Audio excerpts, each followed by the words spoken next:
Friends, pro-life leader Frank Pavone here. Welcome to my daily diary segment where I share with you everything I did every day. And today I want to cover the days of Sunday, December 3rd through Wednesday, December 6th of 2023. Well, I was here all day on Sunday the 3rd, and of course Sunday always involves a little extra time of prayer and worship and resting in the Lord. But it was also a day when, because of the press of business for the coming week, I had to do, first of all, quite a bit of taping here in the studio and programming for days that I would be traveling and work, of course, in preparing those programs. I did the 10 a.m. live scripture in the midst of the various tapings, and at my desk had various desk work and email work to do that included the following topics. The Legacy of Life book, we are mailing that out to a number of our top supporters, planning interviews of pro-life leaders, working on the Pro-Life University that we are launching, an online university, together with another group that we'll be talking about soon, Catholic group. Website updates, administrative meetings being scheduled, recruitment of certain leaders that want to join the forum, which is our regular leadership meeting, finalizing special programs coming up, updating the business cards that I use. Let's see, the January awardees. We have the National Prayer Service coming up, and we're planning for that and making arrangements for the people that we will be honoring. Trip plans coming up, bishops' cards going out, and plans for a poll that we are going to launch out into the field and doing some work on that. So the work on Sunday the 3rd kept me both at my desk and here in the TV studio the whole day, in between, of course, the times of prayer and worship. That's Sunday the 3rd. Monday the 4th, started out early, doing, again, more taping here in the studio in the early morning hours. And then, let's see, we had our staff come in as usual, but along with the morning meeting, we had something that only happens once a year. We went into the lobby of our building here, and we blessed, lit and blessed the Advent wreath. So we have the wreath there in the front of the office, and it shows the light of hope throughout Advent. Some work at my desk included writing and sending in an article for the Gateway Pundit, working with our attorneys on our FOIA request, Freedom of Information Act. You heard about this. We're going after the Biden administration in terms of their persecution of Catholics and pro-life people, getting more information about that. Scheduling a presentation for a special group called Mary's Town. It'll be an online presentation that we'll do in a few weeks in communication with a candidate for U.S. Congress who wanted our input and advice. Trip planning, pastoral team meeting coming closely ahead and planning the schedule, finalizing, I should say, the schedule for that, approving an email to go out to our supporters. 10 a.m. we had a meeting with Father Dennis Wild, one of our priest associates, and our executive director, Janet. Planning meeting, update meeting, 10 a.m. More work at my desk, and then 11:30, an executive call with our vice chairman and executive director about project plans, looking forward. Had some lunch, had a 2 o'clock meeting with executive director and myself and Kevin Burke, who is co-founder of Rachel's Vineyard and also helps out with Silent No More and other aspects of our work. We did our regular update meeting with him, and then at 2:30, our executive over at the Rachel's Vineyard headquarters, together with me and Janet, talking about Rachel's Vineyard. More work at my desk as the afternoon progressed, getting end-of-day updates from staff. At 5 p.m., I was picked up to go to the airport.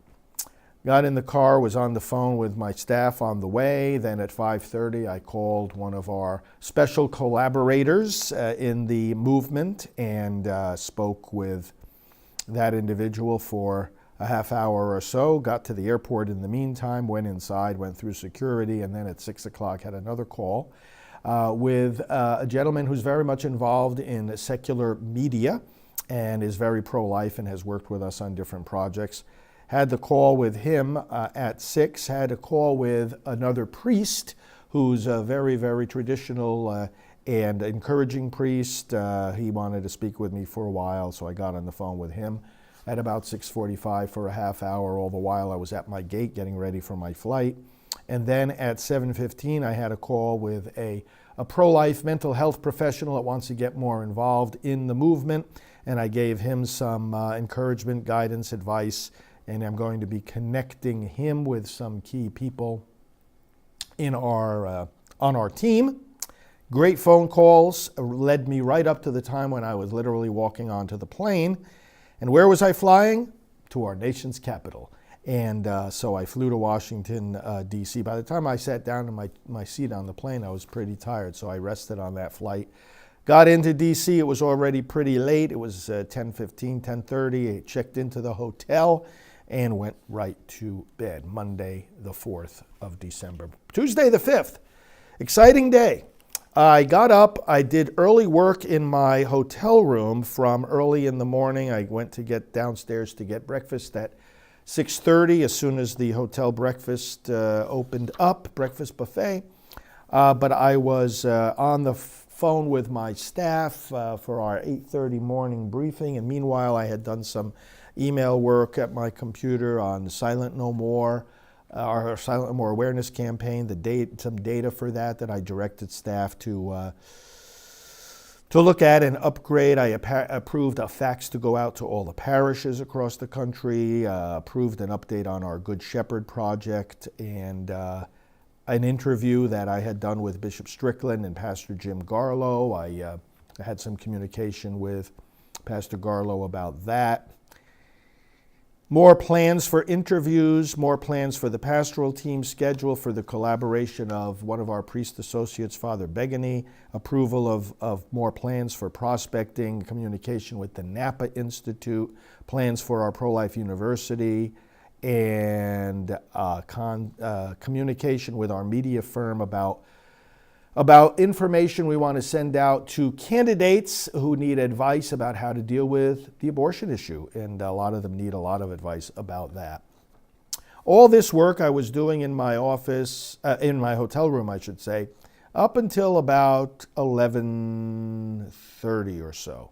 And then I walked just down the street to the Museum of the Bible, where I had a meeting the rest of the day with the National Association of Christian Lawmakers. Now, I am on their advisory board, and they had one of their national events.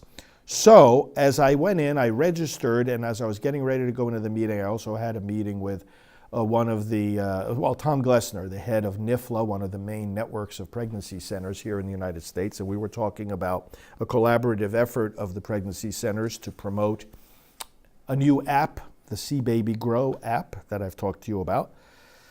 Then I entered into the meeting. Now, it was a meeting of the National Legislative Council of the National Association of Christian Lawmakers. So it was an afternoon meeting of several hours, and they had me give 2 different presentations during that time. One of the presentations was together with a couple of our other colleagues in pro-life leadership in regard to the state initiatives of the pro-abortion movement. But the other one was a special presentation I gave about cancel culture in the church, and specifically what has happened to me with the Vatican saying, oh, you can't function as a priest. Very, very erroneous decision. And I spoke to them about it, and they were 100% on the same page, and they actually used that occasion to approve a resolution that they had drafted commending me for my decades of full-time pro-life work and standing with me at this particular time and calling on the Pope to reverse this decision in regard to me, and they're going to send it to the Vatican. So that was a very affirming and wonderful moment of fellowship with our brothers and sisters who are there were state legislators there from across the country, and they approved this. Then we went into Our international coordinator, Bob, came then in the late afternoon and joined me at the Museum of the Bible for this meeting. I made a number of other phone calls in the meantime. I had an evening update call with Mark on our administrative team.